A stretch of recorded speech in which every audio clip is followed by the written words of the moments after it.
Nama Audrey Davis tiba-tiba meledak di media sosial Indonesia pada pertengahan 2024. Bukan karena karya seni, bukan karena prestasi, tapi karena satu hal yang tak diinginkan oleh siapapun. Sebuah video syur yang bocor dan viral. Audrey, gadis 17 tahun, putri musisi legendaris David Bayu, menjadi pusat perhatian nasional hanya dalam semalam. Media memberitakan setiap detailnya. Siapa dia? Siapa pria dalam video itu? Bagaimana video itu bisa tersebar? Orang-orang berspekulasi liar, melempar opini di kolom komentar, menciptakan meme, bahkan menyerang keluarganya tanpa ampun. Tapi di balik layar, sebuah drama yang lebih gelap terjadi. Audrey tidak hanya berhadapan dengan publik, tetapi juga dengan hukum, trauma psikologis, dan kehancuran kehidupan remaja yang selama ini terlihat biasa saja. Dia dipanggil ke kantor polisi, duduk di ruang interogasi, menangis di depan penyidik, dan mencoba menjelaskan apa yang sebenarnya terjadi. Orang-orang melihat kasus ini hanya sebagai bahan gosip, tapi bagi Audrey, ini adalah titik balik yang memisahkan hidupnya sebelum dan sesudah. Tidak ada lagi sekolah yang sama, tidak ada lagi persahabatan yang sama. Bahkan rumahnya pun tidak lagi terasa seperti tempat aman. Dan yang lebih menakutkan, di balik semua ini, tersembunyi sebuah kebenaran yang tidak pernah diberitakan media. Tapi kenyataan di baliknya jauh lebih kelam. Audrey Davis lahir sebagai anak kedua dari pasangan David Bayu, mantan vokalis band legendaris Naif, dan sang istri, seorang wanita yang selalu menjauh dari sorotan media, meski lahir dari keluarga musisi. Audrey tumbuh tanpa ambisi untuk menjadi artis. Rumah mereka di Jakarta adalah tempat yang hangat, penuh musik, tapi juga penuh aturan. Sejak kecil, Audrey dikenal sebagai anak yang pemalu. Lebih suka menulis diari daripada tampil di panggung. Di sekolah, dia bukan bintang kelas, bukan juga siswi populer. Teman-temannya mengenal Audrey sebagai sosok pendiam, tapi mudah dipercaya, pendengar yang baik, dan selalu siap membantu. Namun, hidup sebagai anak dari seorang selebritas tidak pernah sederhana. Sejak remaja, Audrey sudah sering dibanding-bandingkan dengan ayahnya. Orang-orang berharap dia akan mengikuti jejak musik, padahal dia lebih tertarik pada dunia kreatif digital, fotografi, TikTok, editing video. Akun media sosial pribadinya tumbuh pelan-pelan. Dari hanya teman sekolah, menjadi ribuan pengikut yang penasaran akan kehidupan anak selebritas. Di rumah, hubungan Audrey dengan orang tuanya cukup baik, tapi seperti remaja lain, ada jarak yang tak selalu terlihat. Ayahnya sering sibuk manggung atau di studio, ibunya mengurus rumah tangga. Audrey belajar banyak hal sendiri, soal batasan privasi, soal komentar jahat di media sosial, soal tekanan untuk selalu terlihat sempurna karena membawa nama keluarga. Tidak ada tanda-tanda gelap di awal. Tidak ada skandal, tidak ada peringatan. Audrey hanyalah seorang remaja biasa yang tumbuh di bawah bayang-bayang besar, seorang ayah terkenal. Tapi diam-diam, sorotan yang terus mengintai ini menyiapkan panggung untuk sesuatu yang tidak pernah dia minta. Sebuah kejatuhan yang brutal. Awalnya, Audrey tidak pernah berniat menjadi terkenal. Akun media sosialnya hanya tempat berbagi momen kecil. Fotokopi di kafe, video iseng dengan teman, atau potongan lirik lagu favorit. Tapi perlahan, nama belakang Davis membawa daya tarik tersendiri, followers bertambah. Setiap postingan mendapat lebih banyak like. Orang-orang mulai memperhatikan, bukan karena siapa dia, tetapi karena siapa ayahnya. Beberapa merek kecil mulai mendekati Audrey. Tawaran endorsement datang pelan-pelan. Produk skincare, pakaian remaja, aksesoris. Audrey sempat ragu, tapi dorongan teman-teman membuatnya mencoba. Kenapa enggak? Pikirnya. Tanpa sadar, dia mulai masuk ke pusaran kecil influencer muda. Tidak besar, tidak seheboh artis, tapi cukup untuk membuatnya merasa dilihat, diakui. Namun, semakin besar sorotan, semakin besar pula tekanannya. Audrey mulai memeriksa setiap postingan berulang kali sebelum upload. Takut salah kata, takut dihujat, takut malu. Ada malam-malam dia menangis hanya karena satu komentar jahat dari orang asing. Anak privilege, sok-sokan, numpang nama ayah. Di rumah, orang tuanya mulai khawatir. Mereka tidak sepenuhnya memahami dunia media sosial. Bagi mereka, popularitas Audrey di online hanyalah tren sesaat. Mereka tidak melihat tekanan yang tumbuh, tidak melihat bagaimana Audrey mulai kehilangan rasa percaya diri. Di sekolah, teman-teman juga berubah. Ada yang mendekat hanya demi popularitas.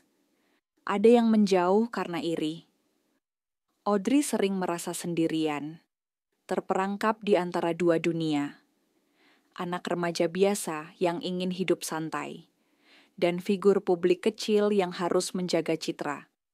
Saat itu, Audrey berdiri di persimpangan. Dia bisa mundur, menutup semua akun, dan kembali ke kehidupan biasa. Atau dia bisa terus maju, menerima semua sorotan dan risikonya. Tanpa tahu, dia perlahan memilih yang kedua, dan di sanalah retakan kecil mulai muncul. Tak terlihat dari luar, tapi pelan-pelan menggerogoti dari dalam. Semua dimulai dari sebuah hubungan. Audrey, seperti remaja lain, jatuh cinta, lelaki itu lebih tua. Bukan dari lingkaran selebritas, tapi cukup dekat dengan dunia hiburan. Fotografer lepas, sering datang ke acara musik, kenal banyak orang. Hubungan mereka tidak diumumkan, hanya lingkaran dekat yang tahu. Namun, di balik layar, dinamika yang terjadi jauh lebih rumit. Audrey merasa dimengerti, merasa spesial. Namun di sisi lain, dia mulai melewati batas-batas yang dulu ia jaga. Foto-foto pribadi, video pribadi, semuanya terekam di ponsel. Mungkin atas dasar cinta, mungkin karena bujukan halus, mungkin karena tekanan yang tak dia sadari. Ketika video itu bocor ke publik, dunia Audrey runtuh seketika. Dalam hitungan jam, wajahnya tersebar di Twitter, Instagram, TikTok, bahkan portal berita daring. Judul-judul bombastis bermunculan. Netizen menyerbu dengan komentar kejam. Sementara di rumah, suasana mencekam. David Bayu, sang ayah, dikenal sebagai figur publik yang hangat, santai, penuh humor. Tapi kali ini, dia terdiam. Tak ada yang bisa ia katakan untuk meredakan badai. Polisi bergerak cepat. Audrey dipanggil untuk diperiksa. Di ruang interogasi, dia menangis, bukan hanya karena rasa malu, tapi karena ketakutan yang tak pernah dia bayangkan.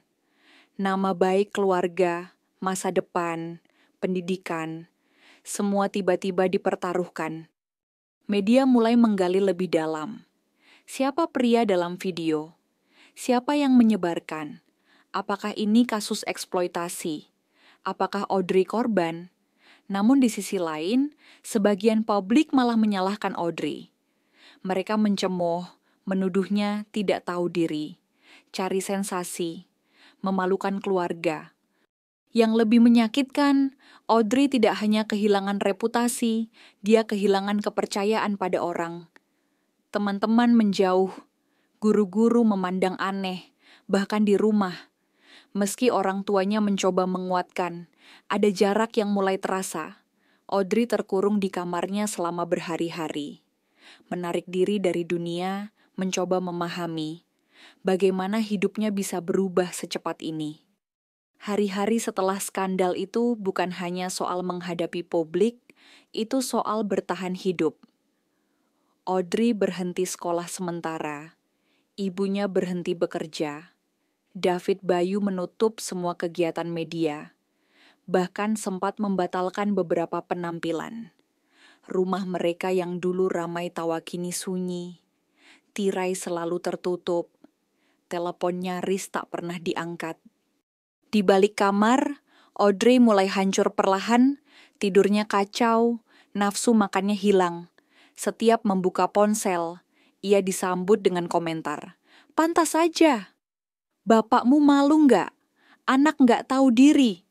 Bahkan ketika dia mencoba menghapus media sosial. Tangkapan layar, meme, dan potongan video tetap beredar tanpa henti. Di titik ini, keluarga akhirnya memutuskan membawa Audrey ke psikolog. Namun, bahkan di ruang terapi, Audrey kesulitan bicara. Ada rasa malu yang begitu dalam, rasa bersalah pada keluarga, rasa benci pada diri sendiri. Berkali-kali dia berkata lirih, "Aku nggak tahu harus gimana lagi." Media terus menyorot. Siapa menyebarkan video? Siapa pelakunya? Kenapa hukum berjalan lambat? Audrey, yang seharusnya menjadi korban yang dilindungi, malah menjadi sasaran berita sensasi. Wartawan mengepung rumah, fotografer mengintai dari mobil. Beberapa portal gosip bahkan menyebar berita palsu, menyudutkan dia lebih jauh. Sampai suatu hari, David akhirnya muncul di depan kamera, memberikan pernyataan singkat. Matanya sayu, suaranya serak. Dia tidak bicara sebagai musisi terkenal, tapi sebagai ayah yang hancur. "Tolong, biarkan anak saya bernapas. Dia masih anak-anak." Momen itu menjadi puncak emosional yang membelah publik. Sebagian mulai menunjukkan empati, sebagian lain tetap menertawakan. Tapi bagi Audrey, kerusakan sudah terlanjur terjadi. Dia kehilangan bukan hanya nama baik, tapi juga kepercayaan, ketenangan, dan sebagian dari masa remajanya yang tak akan pernah kembali. Hari ini, nama Audrey Davis masih tercatat di jejak digital Indonesia. Meski dia mencoba menghilang, kisahnya tetap mengendap di ingatan publik. Jadi bahan pembicaraan diam-diam. Jadi pelajaran pahit yang jarang disuarakan. Apa yang Audrey tinggalkan? Bukan karya, bukan prestasi, tapi sebuah pengingat betapa rapuhnya batas antara kehidupan pribadi dan publik di era digital. Bahwa di balik setiap skandal viral, ada seorang manusia muda, rapuh, penuh luka, yang harus menanggung beban yang tak sebanding. Apakah dunia sudah adil padanya? Apakah publik belajar sesuatu dari semua ini? Atau hanya menunggu skandal berikutnya, korban berikutnya? Dan Audrey, di balik semua yang telah hilang, masih berdiri. Mencoba menyusun kembali hidupnya, mencari jawaban yang bahkan hingga kini belum tentu bisa ia temukan.